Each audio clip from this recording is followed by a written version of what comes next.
NBA, a pair of max contract extensions set to be announced. Bam Adebayo has agreed to a 5-year deal with the Heat that could be worth up to $195 million. And Brandon Ingram has been locked up long-term, 5 years, $158 million. And now, with free agency largely in the books, the PTI guys offer their assessment.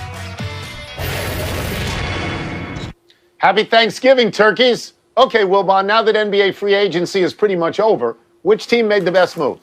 Well, Tony, there wasn't a lot of movement, and there weren't gigantic stars who moved, but Charlotte did a good job by getting Gordon Hayward, who they tried to get earlier in his career. Bogdanovich appears to be going to Atlanta. If he had gone to Milwaukee, I would have said Milwaukee, but he's not going there. He's trying to still go to Atlanta. If they can complete that signing. Montrezl Harrell went to the Lakers. The Lakers got better, strangely enough. Ibaka to the Clippers. Nice move. But I'm going to combine some things, Tony. Philly, Morey and Doc got Seth Curry, Danny Green, and Tyrese Maxey, shooters around the studs they already have. I'm going to go with the Philadelphia 76ers for offseason everything, even though that doesn't answer the free agency question specifically. Tremendous shock to anybody who's watched us for any length of time that you would praise D. Morey and D. Rivers. Tremendous. Everybody is drinking right now, waiting for that. Don't get drunk. I will tell you who made the best move. Eggnog. Los Angeles Lakers made the best move. They kept Anthony Davis and they kept LeBron James. You see what happened a few months back when they had Anthony Davis and LeBron James? Wasn't a free agent. Thanks for playing the game. It doesn't matter. It doesn't matter. Thanks the best move is the Los Angeles Lakers for doing that. Because they're better than everybody else once again. They are. They're the best So you team. automatically have them repeating based on what they just did? I just said I think they're the best team, so I would give them the best odds. It's not automatic. It's not automatic. Best No. What are you doing? No. You know? Best odds. What go to Vegas. Get out of here. Go visit Me and Brett. Uncle Sal. Yeah. That's it. Eat a lot of turkey, drink a lot of eggnog. We're done. Back to you. When asked about whether or not the Clippers wanted him back, he said, apparently not if I'm on the other side, so it is what it is, really. Jalen, what do you think about him just coming out and saying that the Clippers didn't really want him back? I'm going to keep it 1,000. He ruined some of his value by playing poorly in the playoffs. You're going to see a lot of people getting big deals this offseason.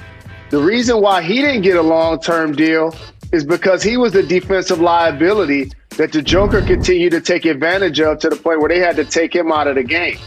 Of course, if the Clippers would have stepped up and signed him to a big deal, or Charlotte would have gave him a big deal, or any team in the league would have gave him a big deal, guess what? He would have signed with that team. He signed with the Lakers because they were offering a 2-year deal, an opportunity to win a championship, and he hopes to replay his value as somebody that won Sixth Man of the Year. With the Lakers adding Trez, and they had Schroeder, and they had Matthews, Gasol, it really feels like they upgraded, they got better. And you remember last year before the season, we were talking about the Lakers and the Clippers being neck and neck, but when you look at what the Clippers did, it doesn't feel like they're keeping pace. Take a look at what they did, Jalen. Well, it's not just the Clippers, it's the rest of the league, Jacoby. And you got to look at it from a standpoint almost like a real estate transaction. The Los Angeles Lakers are a storied brand and a franchise that over the history of their team, if you look at some of the all-time great players like Wilt Chamberlain, Kareem Abdul-Jabbar, Shaquille O'Neal, LeBron James, Anthony Davis, none of those guys were drafted by the Lakers. They went to Los Angeles because, number one, it's a terrific franchise, but also because they wanted to be in LA. It's just going to be more attractive than other places across the league. So for the Clippers, who plays in their building, eventually will get their own, they also had a really good offseason, Jacoby. They still have Kawhi and PG and Lou Will. Okay? They did a terrific job of adding Ty Lue as their head coach, re-signing Morris. The Clippers are the second best team in the Western Conference. It's just the Lakers are playing chess right now where everybody else is playing checkers, and LeBron James is doing a terrific job of making it unfair for everybody else to compete. Well, two things. The one thing that the Lakers and the Clippers have in common is they both have players from the Oklahoma City Thunder. Obviously, Paul George with the Clippers, and now Dennis Schroeder with the Lakers. Jalen, when you look at all of the players that the Thunder have acquiesced, coached up, and then lost, what do you think about their strategy this offseason? You remember when Philly was talking about trust the process? In theory, that's exactly what the Oklahoma City Thunder are doing. It's just nobody's giving it to a label to it. But here's what I want to make sure I point out. All of those draft picks, and Sam Presti is one of the best general managers in the game. The Oklahoma City Thunder are cost-cutting, if you ask me. Because if you look at over the last decade, they're not going to draft players better than Kevin Durant, Russell Westbrook, James Harden, Victor Oladipo, Paul George, Steven Adams, Dennis Schroeder. It's just not going to happen. It's not going to happen. They've been the best farm system that the NBA has seen. It's like, okay, Phoenix, we don't mind helping you out. We'll send you Chris Paul after he helped lead us to the playoffs. Wouldn't most teams be trying to keep SGA and Schrader together? But no, they're going to give up Schrader and trade him to the defending world champion. Didn't Danilo Gallinari just get a big deal with the Atlanta Hawks to help them out? Didn't Steven Adams just go to New Orleans to help them out? So if you're an Oklahoma City fan, you're really excited on paper that you got so many picks, but in theory, they ain't trying to win, dog. They cost cutting. They cost cutting. They are. They absolutely are. Dennis Schroeder is now on the Lakers, and I used to call him Schrader as well, but I think he changed it. But he did like a Robinson thing on us halfway through his career.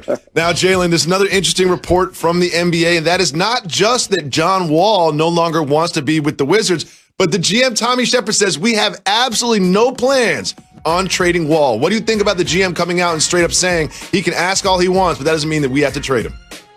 I think this offseason for John Wall, when you've seen as many videos of him playing ball as in undisclosed locations in Brooklyn, it makes the organization look down at his pace salary structure and say, do we want to build around him basically after he's returning from the injury that he's returning after?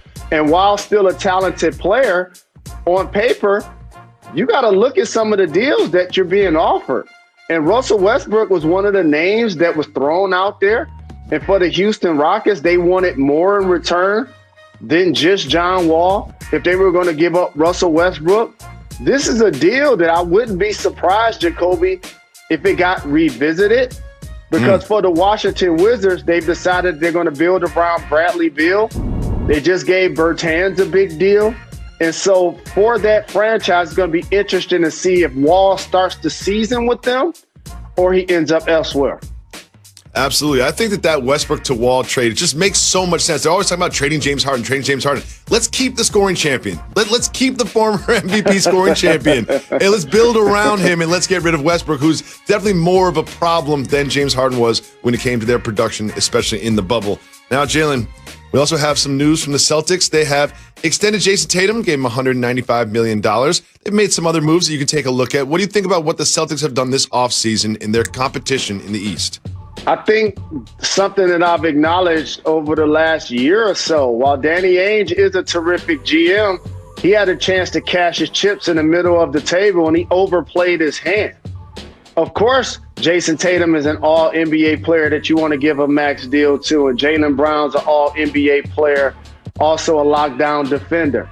But when you start losing Al Horford, Kyrie Irving, and Gordon Hayward for no assets in return, now you start to look back at the journey and like, wait a minute, they were in play for Anthony Davis, and what happened? They were in play for Kawhi Leonard, and what happened? And so now who's going to be their starting bigs? When you look at their team, Tristan Thompson, is he going to be the guy that's closing games for the Celtics this year? That is not what you anticipate as they were accumulating assets over the last handful of years, and you were building out the Boston Celtics starting team and their bench. We always talk about Danny Ainge and all the assets and the trade assets and the draft picks they had. Well, they never really used those trade assets in trades.